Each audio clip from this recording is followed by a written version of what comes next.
We have a developing story this morning. There has been a plane crash in southern France. An Airbus went down in the French Alps, and it's believed all 148 people on board have been killed. A French newspaper was first to report the crash. The paper said the Germanwings flight was traveling from Barcelona, Spain to Dusseldorf in Germany when it crashed. Debris has been located, and it shows the plane crashed at 2,000 meters altitude.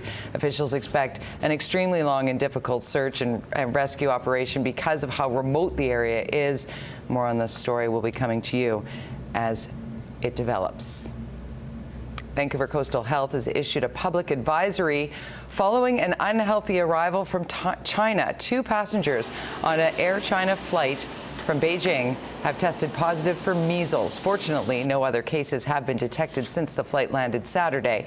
Vancouver Coastal Health is concerned about the impact the infections could have on those who have not been immunized, especially other people on that flight. Measles can lead to severe health complications. She has been fired, but the Auditor General for local government says she's going to ask a judge to review the decision. Why did it take 3 weeks for her to come clean with British Columbians about the turmoil at the Premier's pet project? The provincial government accuses Baja Ruta of obstructing a review of her office and creating a, quote, intolerable situation last week. Ruta questioned the fairness and legality of the probe. The municipal auditor was criticized for only issuing 1 report in 2 years. Ruta responded by completing 2 more, but at a cost of $5 million.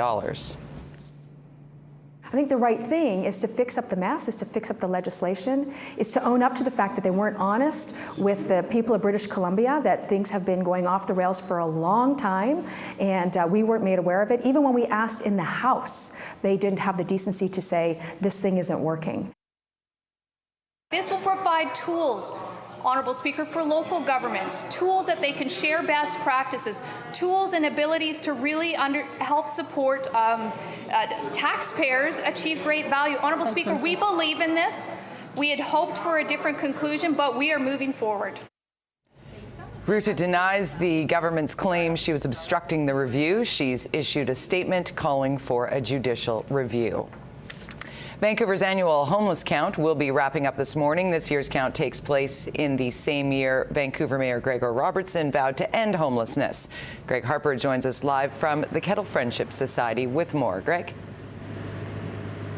Good morning, Jody. Well, the Mayor of Vancouver, Gregor Robertson, will be here this morning. He participates in the homeless count that takes place in Vancouver. And this is a count that started around 5 p.m. Last night. It's been going throughout the night, and it'll wrap up at some point today. Now, this involved a number of volunteers and city officials as well. As you mentioned off the top, Jody, Robertson pledged to end street homelessness sometime this year, but he now concedes that is not going to happen. The number of homeless in Metro Vancouver, which does a count in the region every 3 years, has remained fairly static since 2008, increasing by around 4% between then and 2014. Vancouver's count began in 2002, and last year over 500 people were counted here in the city of Vancouver as living on the streets, considered to be homeless, and that is an increase. So we'll find out perhaps what the count is so far, what people are saying living on the streets. We'll get the mayor's reaction on all of this later on this morning. Jody? All right, thanks so much, Greg Harper. We will touch base with you at the top of the hour. Thanks for that. We now know how a couple accused of planning to blow up the BC legislature in 2013 was taken down in an undercover operation.